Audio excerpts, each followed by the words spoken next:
Aloha, I'm Tutu Signs here at the Aloha Food Forest, and I'm here to teach you today how to propagate strawberries from existing strawberry plants, which is the easiest way to get more strawberries.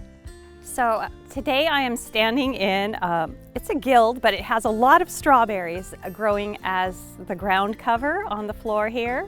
So the guild has different plants, but I want to talk specifically about our strawberries and how I got all of these strawberries that are growing here from one single strawberry plant a few years ago. If you take a look down here, these plants are strawberry plants. They're not blooming strawberries right now because this is November, and they usually are making strawberries in the springtime. But this is a really good time to transplant them because the soil is nice and moist and it's not as hot as it would be in the summertime. So I love transplanting new things in the autumn.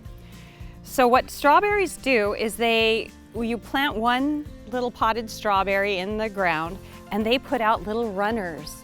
And at the end of each runner is another little baby strawberry plant. And that little strawberry plant, once it reaches a few inches away from the original plant, it starts putting its own roots in the ground. So that's the way they can spread and cover the soil. I grow the strawberries here in a little bit of organic mulch to keep the soil nice and moist and keep the soil life happy. So we should have like lots of worms in here if we were to look in here. And this used to be our heavy clay soil. You can see it's still heavy clay soil, but over time, the mulch covering begins to transform the soil. And that's what the plants really love. So that's a big part of keeping your strawberries happy, is covering the soil around them with a little mulch. And they can put their roots right down through the mulch, no problem. Like here's a bunch right here that they rooted themselves right through the mulch. Okay, so let's take a look at how the strawberries naturally propagate themselves. This is an existing strawberry that put out a little runner, and then these little strawberries right here are growing next to it. So what I'll do is just dig out this little extra one. Now, there's a little runner coming up, going a different way. I'm gonna leave that one. I'm gonna go ahead and cut between these two strawberries just to cut the roots. And I'll lift this strawberry out. So there I have a brand new strawberry plant with roots and all.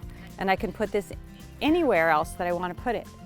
Here are the existing runners that it grew from. And these are from last year, but it will put out new runners to grow new strawberries once I get it in the ground. Okay, so I picked out a lovely spot to put our strawberry plant in. This was once a raised bed that I made with logs, and eventually I took the raised bed apart and now it's just kind of a soft mound, but it has really nice soil in it. So let me go ahead and this is how simple it is. All I need is just this little hand trowel and part the mulch. I don't want the mulch to be down in the soil. I like the mulch to stay on top of the soil because if it's in the soil, it's using up nitrogen to decompose.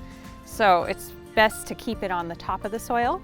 But I'll just remove just enough soil here to put the plant in. So here we go. Placing the strawberry right in here. And, there's a little grub. Those are fun food for chickens.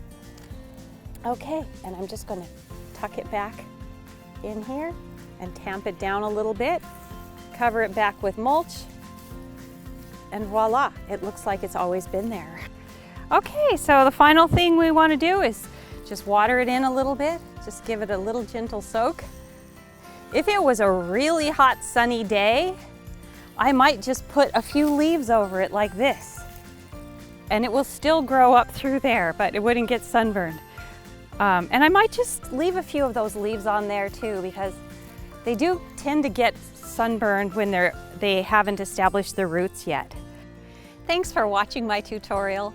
Make sure to follow our channel and visit our website to discover additional tips, tricks, and advice on how to effectively build a food forest on your property.